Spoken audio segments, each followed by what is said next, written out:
Shalom, shalom. Mr. Moth, Yasharala, Banaparium, Mr. Moth, Shana Israel, Shana Ephraim. Before I get started, I'd like to give all praises and honors to my power, Yahweh, Bahashim, Yahushua, Bahashim, Rokakadash. Shalom to Akim, Agwath, and Abayim that tuned into this video. There's peace to the brothers, sisters, and children that tuned into this video. I'm going to do a quick listen. We're discussing some things where, some people may go through.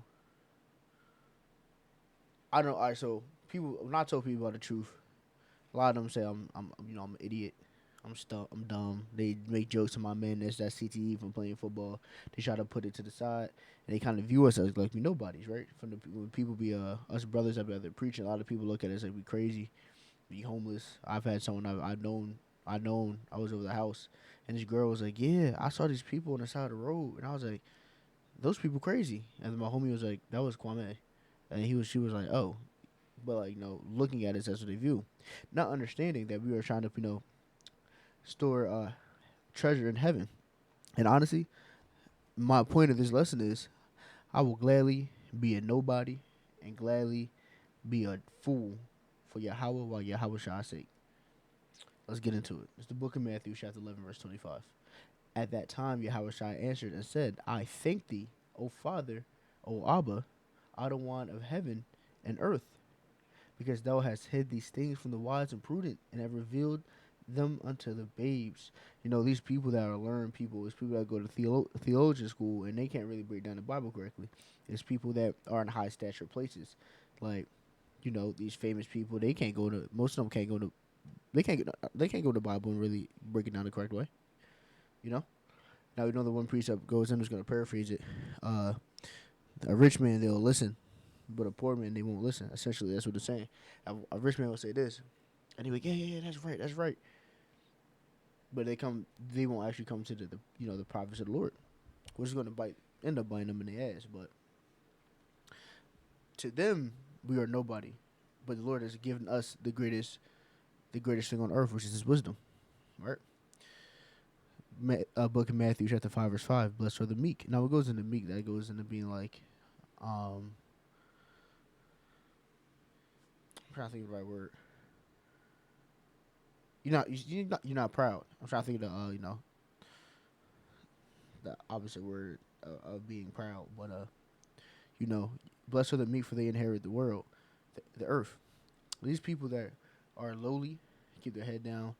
They are, they aren't proud. Those are the people that's going to inherit the world. Those are the people that will Adamatazah be able to make it on that first go round. Adamatazah, I'm a part of those people, and Adamatazah, so are you, right? Those are the people that they won't have to taste the taste of death, right? Those are those lowly people. Those are the people a lot of people look at and be like, that's nobody. That man's crazy. That man be what they call it? They call it three wise men of Compton on the side of the road reading the Bible, right? The book of Psalms, chapter 22, verse 6. But I am a worm and no man, a reproach of men and despise of the people, right? This right here is about I'm a worm, no man, reproach of the people. Well, first off, we're a worm. We're defenseless. We nothing, and we no man reproach of men and despise of the people. People don't like us. People do not like us, and more people are going to come out the woodworks with their hatred toward us, especially as they start making them draconian laws and try to come in like a flood. I want to say this though.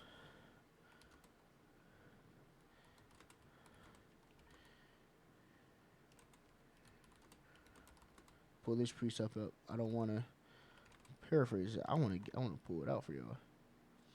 It's the book of John, chapter 15, verse 18, and it reads, "If the world hate you, ye know that it hated me before it hated you. If you were of the world will love his own.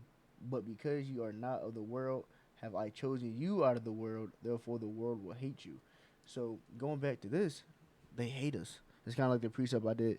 A lesson I did a couple days ago, pertaining how they hate us. They hate us. Even our own people, even our own jakes, they hate us. You know what I'm saying? The precept says, "Darkness hate light because they know the deeds are evil and wicked." They don't they can't stand us. But again, I will gladly be hated and be looked at like a fool and a nobody if that means I have a puncher's chance to get out of here on a chariot, man. And I feel like that's the right way to look at it. Cause fuck what they got going on here. And slack it for my French, but I don't give a damn what they got going on in this world. It's all void. It's all for vanity. It don't mean shit. At the end of the day, it doesn't. So again, I would gladly be looked at like nobody and a damn fool if that means I have a puncher's chance. The book of 1 Corinthians, chapter 4, verse 10.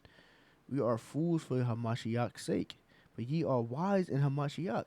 So we be fools, when we out there preaching and we be telling our people, hey man, this one dude I work with, I told him, bro, I don't eat pork because you're not supposed to eat pork. It's in the Bible. He like, man, live a little bit, man. You so tight up. You so tight, bro. Like, man, you a weirdo. In his eyes, I'm a fool. I'm an idiot. I'm a weirdo. But you know what matters? In the eyes of Hamashiach, we are wise. We're wise in Hamashiach. We're wise in his word.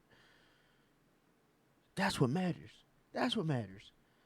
We are weak, but ye are strong. Ye are honorable, but we are despised. Because you know why we despise? Because we live in a world that called bitter sweet, and sweet bitter, and good evil, and evil good.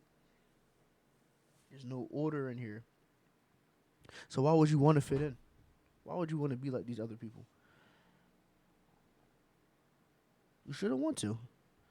You should take people not wanting to be around you or look at you different and call you weird because of what you stand for as honestly a compliment. Because a lot of these people don't stand for shit. They walking zombies. And Slocky, man, I'm cussing a lot this lesson.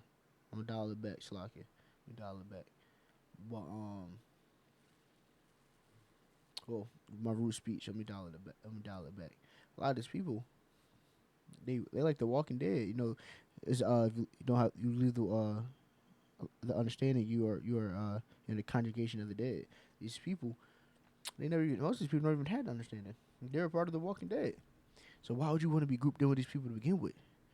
Right? The book of 1 Corinthians, chapter 1, verse 27. But the power Yahweh, I don't want Yahweh. It's like I don't want Allah. It's like I misspoke that. Slaki, wrong word. But the power of Yahweh have chosen the foolish things of the world to confound the wise. So most of these people come up to us and be like, man, these people dumb. Let me see what they got going on. And then we start going through the Bible and they look at us like, oh, yo, they know what they talk about. A lot of people will try to avoid this, and some people will try to come up here and try to make a ruckus and all that stuff. But most people try to avoid us in the Bible. What pertaining to the Bible on the street, because we know what we're talking about. We study this stuff, man. We be on Bible study, so late at night, studying this stuff. And the power have chosen the weak things of the world to confound the things which are mighty. So going back to what we just said, there's the precepts we just read. How to them we're nobody, we're foolish. They despise us. But the Lord has chose those foolish people to confound the world, confound those big people. When I say confound the wise, they're talking about these people in the world with high stature and all that stuff. How we confound these people. He said He's chose the weak things to confound these mighty things. Man, there's people in the upper echelon of the world that's worried about, the Israelites coming alive and coming back to who we really could be. Because that's how much power we truly have. Now, to the people that don't understand, to them, we are nobody. And again, it is a good thing. Because now what we're going to do is, we're about to touch on why it's a good thing and why you don't want to be like them. The book of Matthew, chapter 19, verse 24, this is red letter speaking. And again, I say unto you, it is easier for a camel to go through an eye of the needle, which is the door to Jerusalem, than a rich man to enter the kingdom of the power. That's heavy. People want all this fame and worldly stature, when one is nothing. It's all for naught, it's void. But two, you set yourself at a variance between Ha'adawah Yahweh while Yahweh Shai. Why would you choose that over everlasting greatness and everlasting treasure? That make no sense. but most people don't got sense. Now, granted, we understand that it's through the Lord has put that spirit on them, but the Lord also gives you uh your spirit the time for I'm trying to think for the right words, Slocky. Liberty. And most of them people take that liberty and so to do some off. So let's go to the next precept, the book of 1 Corinthians chapter 1 verse 26. For ye see your calling, brethren, how that not many wise men after the flesh, not many mighty, not many noble are called, but the power have chosen this. Oh, Slocky. It might be the wrong precept. This one we already have read. Oh, we already read this part. Is with this. We see your calling, brethren. How many not many, many wise men after the flesh, not many mighty, nor not many noble are called.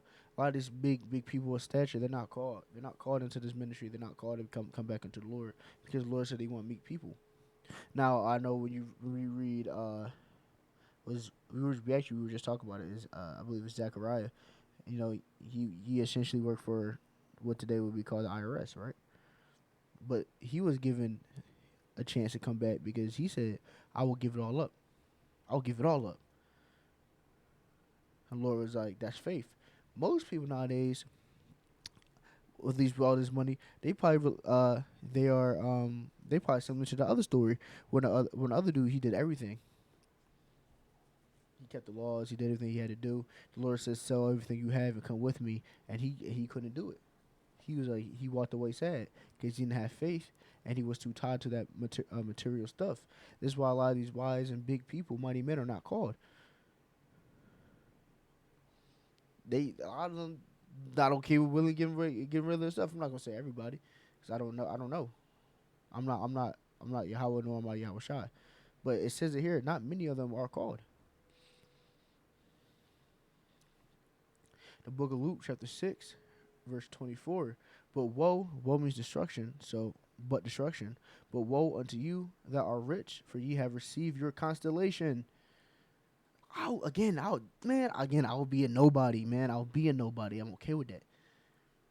If that means I got a chance, a fighter chance to get on the chariot when it comes, and I can get and not have to go through the greatest barbecue of all time and getting cooked, having to go through all this turmoil and getting beaten with many stripes. These people that are rich in the world now, they got their consolation on this side. What's the point of that? It's all vanity. I want to be great in the kingdom. I don't give a damn about this. The book of Matthew, chapter 6, verse 19. Lay not up your treasures upon earth, where moth and rust doth corrupt, where thieves break through and steal. So all these people that got their riches now, they got their consolation, they've laid upon earth. It rusts, it corrupts, it doesn't stand, it doesn't mean nothing. It's vanity. As the one precept, I'm going to paraphrase it, but essentially as generations come, you're going to be forgotten. No one cares about it. It's vanity. But lay up yourself treasures in heaven, where neither moth nor rust doth corrupt, and where thieves do not break through nor steal. For where your treasure is, that will your heart also be. Lay up them treasures in heaven. But essentially, I'm saying, if you going through these, because I know when I first came in the truth, I'm like, yo, why does people keep treating me this way? Why does people keep trying to belittle me and talk to me crazy? And it came with time of me understanding that was supposed to happen. And I also had to understand, honestly, it's probably a good thing that's what it is. Because I stand on what my beliefs, and I'm not going to change my beliefs because someone thinks I'm an idiot, even though they're wrong. It's just it was supposed to happen. They crucified Yahweh. They was on Yahweh Shai. So the precept says we are not greater than our master. So they're gonna get on us as well. I will gladly be a fool, a nobody to these people if that means I have a fighter's chance to get on this chariot and get out of here and not taste death and Adarat be great in the kingdom. So Adoratazah, this lesson was edifying, exhorting, and enlightening to you. You gotta give all praises and honors to my power, Yahweh, Bahashem, Yahushua, Bahashem, Rakakadash. Shalom to the Akamakwa for the bind that tunes this video. That is peace to the brothers, sisters, and children that tunes this video. Shalom.